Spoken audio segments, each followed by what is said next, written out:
మీకే. Silly things జోలికి వెళ్ళకండి. కుర్చీ కోసం, ఫ్లెక్సీలో ఫోటో కోసం రచ్చ ఎందుకు? నేను చాలా బాధపడ్డాను. ఇంకోసారి ఇలాంటివి రిపీట్ కాకూడదు. ఇదే లాస్ట్ వార్నింగ్ అన్నట్లుగా 1 to all ఇచ్చి పడేశారు సీఎం చంద్రబాబు. ఎవరి పేరు తీయకుండానే ఇన్సిడెంట్ ని కోట్ చేస్తూ సీరియస్ అయ్యారు. కూటమిలో అంతా బానే ఉంది, కేంద్రంతో గ్యాప్ లేదు, రాదు. మీరు అనవసరంగా వార్తల్లోకెక్కి రచ్చ చేయకండి అంటూ తెలుగు తమ్ముళ్లకు ఇన్స్ట్రక్షన్స్ ఇచ్చారు చంద్రబాబు. సీఎం ఓపెన్ డయాస్ మీదే ఎందుకిలా రియాక్ట్ అయినట్లు? స్ట్రైట్ కామెంట్స్ వెనుక ప్లాన్ ఏంటి?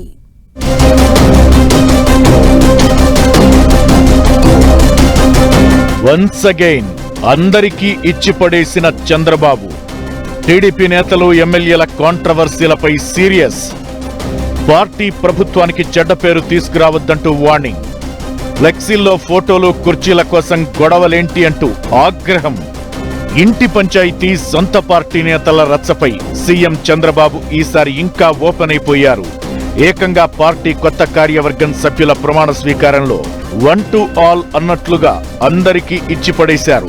నేతలు, కార్యకర్తలు పార్టీకి, ప్రభుత్వానికి చెడ్డ పేరు తీసుకురావద్దని తేల్చి చెప్పారు. ఇటీవల జరిగిన వరుస ఘటనలు, వివాదాలు చూసి బాధపడ్డానన్న బాబు మరోసారి అలాంటివి జరగకూడదంటూ ఫైనల్ వార్నింగ్ ఇచ్చేశారు. ఫ్లెక్సీల్లో ఫోటో కోసం, కుర్చీ కోసం ఇష్యూ చేయడమేంటని నేతలపై సీరియస్ అయ్యారు. ఫ్లెక్సీల్లో చంద్రబాబు ఫోటో లేదని పిఠాపురంలో వర్మ చేసిన రచ్చను ఇండైరెక్ట్ గా కోట్ చేసి హెచ్చరించారు. ఇక కడప ఎమ్మెల్యే మాధవిరెడ్డి స్వాతంత్ర దినోత్సవ వేడుకల్లో, నగరపాలక సంస్థ సమావేశాల్లో కుర్చీ వేయలేదని, ప్రోటోకాల్ పాటించలేదని ఇష్యూ చేయడంపై కూడా చంద్రబాబు రియాక్ట్ అయ్యారు. తాను లేకుండా ఎంపీ రాకూడదని ఎమ్మెల్యేలు అనడం కూడా కరెక్ట్ కాదంటూ ఎమ్మెల్యే కొలికపూడి శ్రీనివాస్, ఎంపీ కేసినేని చిన్ని వివాదాన్ని కూడా బాబు ప్రస్తావించారు. ప్రజలు మనపై ఓ కన్నేసి పెట్టారన్న విషయాన్ని గుర్తుపెట్టుకోవాలన్నారు. ఎవరైనా అధికారం ఉందని ఎగో ప్రదర్శిస్తే భవిష్యత్తులో నష్టపోయేది మీరు, పార్టీ.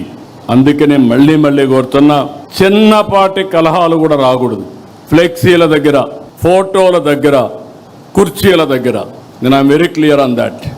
ఇక వన్స్ మోర్ అంటూ కూటమి విషయంలో క్లారిటీ ఇచ్చారు చంద్రబాబు. 3 పార్టీలు ఎన్డీఏ కూటమిలో ఉన్నాయన్నది మర్చిపోవద్దన్నారు. తాను, పవన్ కళ్యాణ్ ఎప్పుడూ మంచి రిలేషన్ తో ముందుకెళ్తున్నామని, పార్టీ నేతలు, కార్యకర్తలకు కూడా ఇండికేషన్స్ ఇస్తూనే ఉన్నామని గుర్తు చేశారు.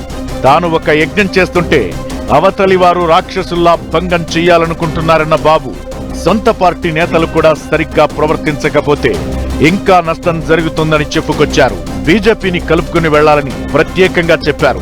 రాష్ట్రానికి, కేంద్రానికి గ్యాప్ లేదు, రాకూడదన్న చంద్రబాబు బూతులు, వివాదాలు, దాడులు, గొడవలు, సెటిల్మెంట్లకు దూరంగా ఉండాలని సూచించారు.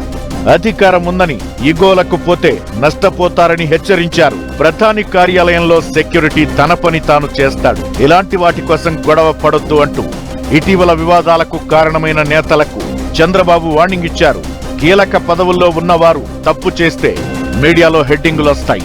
1 టైం ఎమ్మెల్యేలుగా ఉండొద్దని అలర్ట్ చేసే ప్రయత్నం చేశారు.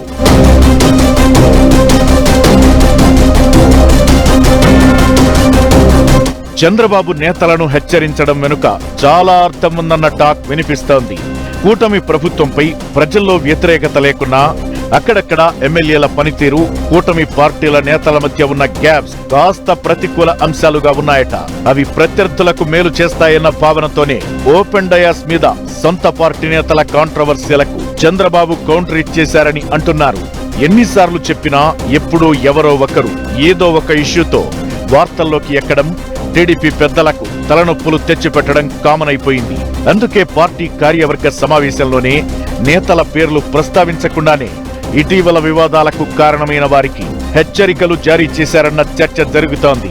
ఈసారైనా బాబిచ్చిన వార్నింగ్ తో నేతలు, ఎమ్మెల్యేలు సెట్ రైట్ అవుతారో లేదో చూడాలి మరి.